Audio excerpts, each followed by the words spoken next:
তেহরানের আকাশে এখনও ধোঁয়ার স্তম্ভ। ধ্বংসস্তূপের মাঝে দাঁড়িয়ে আছেন একজন বৃদ্ধ, সাদা পাগড়ি, কাঁধে ছেঁড়া চাদর।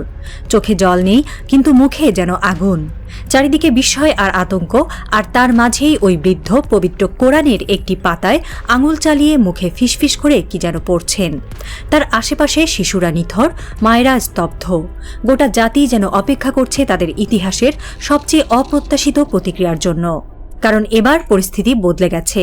যুদ্ধ থেমে যাওয়ার কোনো ইঙ্গিত নেই, বরং যুদ্ধবিরতির ঘোষণা যেন পরিণত হয়েছে নতুন প্রতারণায়। ডোনাল্ড ট্রাম্প বলেছিলেন ইরান ও ইসরায়েল যুদ্ধবিরতিতে একমত হয়েছে, কিন্তু ট্রাম্পের মুখ থেকে ঘোষণা আসার মাত্র কিছুক্ষণ পরেই আবার হামলা শুরু হয়ে যায়। হামলা হয় ইসরায়েলের শহরে, এবং তারপর মিসাইল ছোড়ার অভিযোগে ইসরায়েল পাল্টা আঘাত হানে ইরানের সামরিক স্থাপনায়। ইরান জানায় তারা হামলা করেনি, কিন্তু কে বিশ্বাস করবে? যুদ্ধ এখন এমন এক জায়গায় পৌঁছেছে যেখানে সত্য আর ছলনার মধ্যে পার্থক্য মুছে গেছে। এই পটভূমিতে আয়াতুল্লাহ খামেনির গোপন সভা বসে। কক্ষের বাতি নিস্তব্ধ, দেয়ালের ঘড়ির কাঁটা জমাট। সামনে 3টি পথ, 3টি বোতাম, 3টি ভবিষ্যৎ। তিনি শুধু বললেন, তারা আমাদের ধৈর্যের পরীক্ষা নিয়েছে অনেক। এখন আমরা সিদ্ধান্ত নেব, বিশ্ব বদলে যাবে। ইরান বহু বছর ধরেই পারমাণবিক অস্ত্র তৈরির অভিযোগে অভিযুক্ত। যদিও তারা প্রকাশ্যে একথা অস্বীকার করেছে, কিন্তু আজকের বাস্তবতায় এই অস্বীকার যেন আন্তর্জাতিক প্রতারণার হাস্যকর কৌশল ছাড়া আর কিছু নয়। ইউরেনিয়াম সমৃদ্ধকরণ ইতোমধ্যে 84% পৌঁছেছে, যা অস্ত্র গ্রেড মাত্রার ঠিক এক ধাপ নিচে। পারমাণবিক গবেষণা কেন্দ্রগুলো, নাতাঞ্জ, ফর্ডো, ইরাকের আরাক রিয়েক্টর আজ আর কোনো গোপন নাম নয়, বরং ইসরায়েলি গোয়েন্দা ও সিআইএর ড্রোন থেকে আকাশে আঁকা মানচিত্রের বাস্তব প্রতিচ্ছবি। কিন্তু প্রতিটি পদক্ষেপ, নতুন সেন্ট্রিফিউজ স্থাপন, সমৃদ্ধ ইউরেনিয়াম মজুদ, ব্যালিস্টিক মিসাইল পরীক্ষণ, সবকিছুই যেন এক অঘোষিত রিহার্সাল। এমনকি ইসলামী বিপ্লবী গার্ডের সাবেক জেনারেল হোসেইন সালামি এক ভাষণে একবার বলেছিলেন, আমরা এমন কিছু রাখছি যা প্রয়োজনে এক লাফে যুদ্ধের মানচিত্র বদলে দিতে পারে। ইরানের সামরিক বিশেষজ্ঞরা বলছে, অ্যাটম বোমার বিস্ফোরণ ঘটার সময় এসেছে। এই পারমাণবিক বোমার পরীক্ষা ঘটতে পারে ইরানেরই কোনো গোপন মরুভূমি, দাশতে কাবিরের বুকে, কিংবা পারস্য উপসাগরের মধ্যবর্তী এক অজানা দ্বীপে। বিস্ফোরণের ধাক্কা যতটা না ধ্বংস ডেকে আনবে, তার চেয়েও অনেক বেশি কাঁপিয়ে দেবে পৃথিবীর শক্তির ভারসাম্য। এই পারি শব্দটাই আন্তর্জাতিক কূটনীতির ভাষায় সবচেয়ে বড় হাতিয়ার হয়ে উঠতে পারে। পারমাণবিক শক্তিধর রাষ্ট্র হওয়া মানে কেবল প্রতিরক্ষা নয়, এটি এক রাজনৈতিক মনস্তত্ত্ব, যেখানে শত্রুরা আর আক্রমণ নয়, বরং মিত্রতা খোঁজে। বিশেষজ্ঞদের মতে, ইরান যদি একটিমাত্র বিস্ফোরণ ঘটায় এবং তা সফল হয়, তবে তা হবে শুধু একটি দেশের অস্ত্র সক্ষমতা প্রদর্শন নয়, রাতারাতি ঘুরে যাবে যুদ্ধের মোড়, হবে মুসলিম বিশ্বের বহু দশকের লাঞ্ছনার জবাব। পাকিস্তানের চাগাই পরীক্ষা যেমন দক্ষিণ এশিয়ায় ভূ রাজনৈতিক ল্যান্ডস্কেপ পাল্টে দিয়েছিল, ইরানের সেই বিস্ফোরণ হতে পারে মধ্যপ্রাচ্যের নতুন ডিপ্লোম্যাটিক মানচিত্রের সূচনা। তবে এই পথের ঝুঁকি বিশাল, কিন্তু আয়াতুল্লাহর দৃষ্টিভঙ্গি ভিন্ন। তার মতে, আমরা যদি মরে যাই সেটা হবে শহীদের মৃত্যু, কিন্তু যদি বেঁচে থাকি, বিশ্ব এক নতুন শক্তির সঙ্গে পরিচিত হবে। আর এখানেই এই পথটি হয়ে উঠছে বিভ্রমময়। কারণ এটি কেবল বিস্ফোরণ নয়, এটি এক মনস্তাত্ত্বিক যুদ্ধ, এক বিভ্রম যার মধ্যে রয়েছে ভয়, গৌরব, আত্মত্যাগ এবং বিপ্লবের স্বপ্ন। পারস্য উপসাগর, হরমুজ প্রণালী এবং আরব সাগরের উত্তাল জলে আজ যে জাহাজগুলো ভাসছে, তাদের প্রতিটির ছায়া তেহরানের মাটিতে মেলে রাখা মানচিত্রে লাল রঙে চিহ্নিত। যুক্তরাষ্ট্রের ফ্লিট, বিশেষত পঞ্চম নৌবহর, বাহরাইনের কাছে মোতায়েন রয়েছে। এই বহর ঘিরে রয়েছে যুদ্ধজাহাজ, মিসাইল ডেস্ট্রয়ার, এয়ারক্রাফট ক্যারিয়ার এবং পারমাণবিক সাবমেরিন। কিন্তু ইরান এই চিত্রের বাইরেও এক বিকল্প যুদ্ধের মানচিত্র আঁকছে। ইরানের নৌসেনা, বিশেষ করে রেভলিউশনারি গার্ডের নৌ শাখা, উপসাগরের জলের নিচে সঞ্চালনযোগ্য মাইন, উচ্চগতির টর্পেডো এবং গাভস 5 নামের ক্ষুদ্র সাবমেরিন মোতায়েন রেখেছে, যেগুলো রাডারে ধরা না পড়ে। উপরন্তু উপকূলীয় ক্ষেপণাস্ত্র ইউনিটগুলোর অবস্থান এমনভাবে ছড়িয়ে দেওয়া হয়েছে যে মার্কিন যুদ্ধজাহাজ যেদিকেই ঘোরে সেদিক থেকেই তারা ঝুঁকিতে পড়ে। বিশেষজ্ঞরা বলছেন, ইরান জানে সে যুক্তরাষ্ট্রকে সামরিক শক্তিতে হারাতে পারবে না, কিন্তু সে জানে কিভাবে আমেরিকার সাহস ভাঙতে হয়, এবং এর সবচেয়ে সরল পথ একটি এয়ারক্রাফট ক্যারিয়ারের ডুব। ইরানের কাছে নাসর, ফাতেহ এবং সিজিল নামের ক্ষেপণাস্ত্র আছে, যেগুলো 2000 কিলোমিটার পর্যন্ত পৌঁছাতে পারে। 5 মিনিটের মধ্যে দাগা হলে একটি ক্যারিয়ার তার 5000 সদস্য সহ সমুদ্রেই কবরে পরিণত হতে পারে। যদি ইরান এমন একটি ক্যারিয়ার ডোবাতে পারে, সেটি হবে শুধু সামরিক নয়, বরং কূটনৈতিক এক ভূমিকম্প।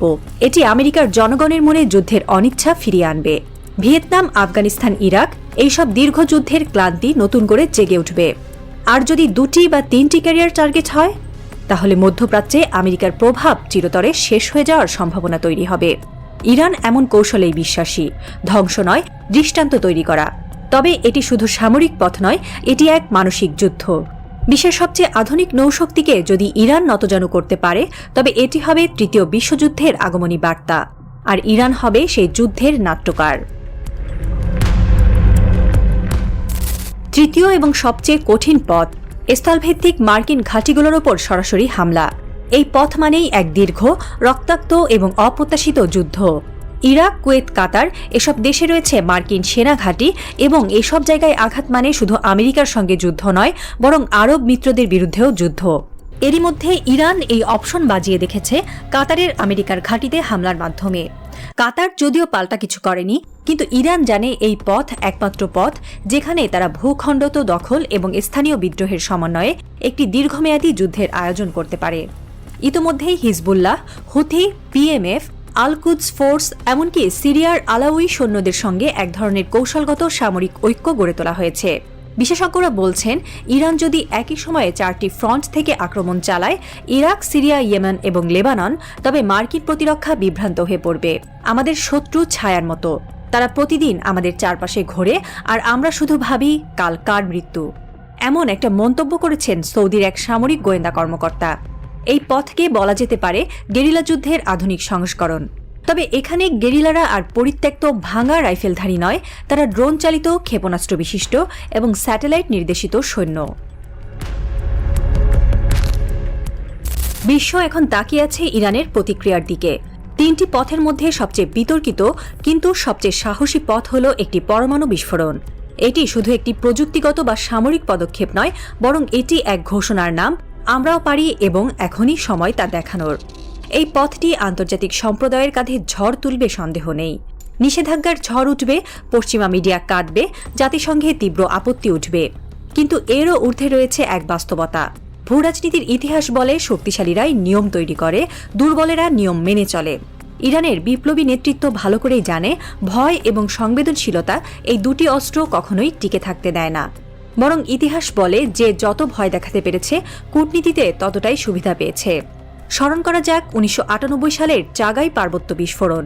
পাকিস্তান যখন পারমাণবিক পরীক্ষা করেছিল, তখন ভারতীয় চাপে থাকা রাষ্ট্রটি রাতারাতি দক্ষিণ এশিয়ার অন্যতম কৌশলগত শক্তিতে পরিণত হয়। কেউ আর পাকিস্তানকে শুধু তালেবান সন্ত্রাস বা অর্থনৈতিক দুর্বলতা দিয়ে মাপেনি। ঠিক তেমনিভাবে যদি ইরান তার নিজস্ব ভূমিতে একটি সফল পারমাণবিক বিস্ফোরণ ঘটায়, তাহলে বিশ্ব যেন নতুন এক সত্যের মুখোমুখি হবে। ইসরায়েল আর আমেরিকা বুঝে যাবে এই জাতিকে কোণঠাসা করা যাবে না, বরং সম্মান করতে হবে। কারণ ভূরাজনীতির অপরিবর্তনীয় সূত্র হল শক্তের ভক্ত, নরমের জম। এমনকি সবচেয়ে বড় যুদ্ধবাজরাও জানে, পারমাণবিক শক্তিধর রাষ্ট্রকে হামলা করা মানে নিজেকে ধ্বংসের দিকে ঠেলে দেওয়া। আর এই মনস্তত্ত্বই ইরানের পক্ষে সবচেয়ে বড় ঢাল হয়ে দাঁড়াতে পারে। এই পথে হাঁটলে তাৎক্ষণিকভাবে ইসরায়েল বা যুক্তরাষ্ট্র আর কোনো সামরিক আক্রমণের দিকে এগোবে না, বরং তারা কূটনৈতিক সমঝোতা খুঁজবে, মধ্যস্থতাকারীদের পাঠাবে, হয়তো নতুন চুক্তির খসড়া হাতে নিয়ে তেহরানে ফেরত আসবে। তবে ইরান জানে, শুধু অস্ত্র থাকলে হয় না, তা ব্যবহার করতে হয় সাহসের সঙ্গে। এই সাহসটাই আজ ইরানকে বিশ্বের সামনে একটি ভিন্ন মাত্রায় দাঁড় করাতে পারে। একজন ইরানি পরমাণু গবেষক গোপনে বলেছেন, যুদ্ধ বন্ধ করতে চাইলে ভয় দেখাতে হবে, আর ভয় দেখাতে চাইলে একবার চোখে আঙুল দিয়ে বিশ্বকে মনে করিয়ে দিতে হবে, ইরান কেবল একটি দেশ নয়, এটি একটি সভ্যতা।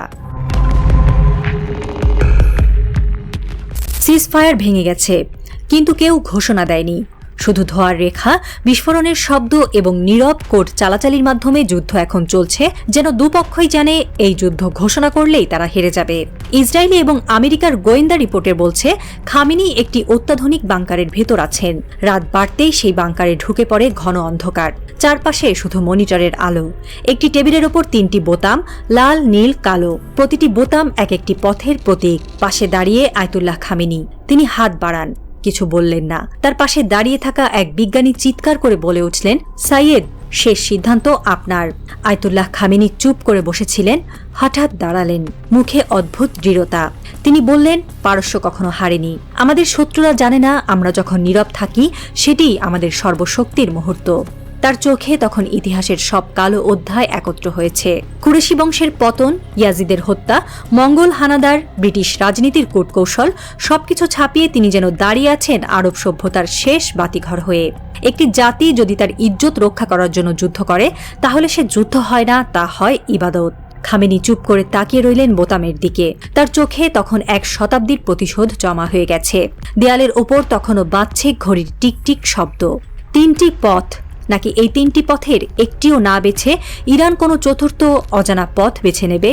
একটিমাত্র চাপ, বিশ্ব এখন নিঃশ্বাস আটকে অপেক্ষা করছে পরবর্তী বিস্ফোরণের শব্দ শুনবে বলে।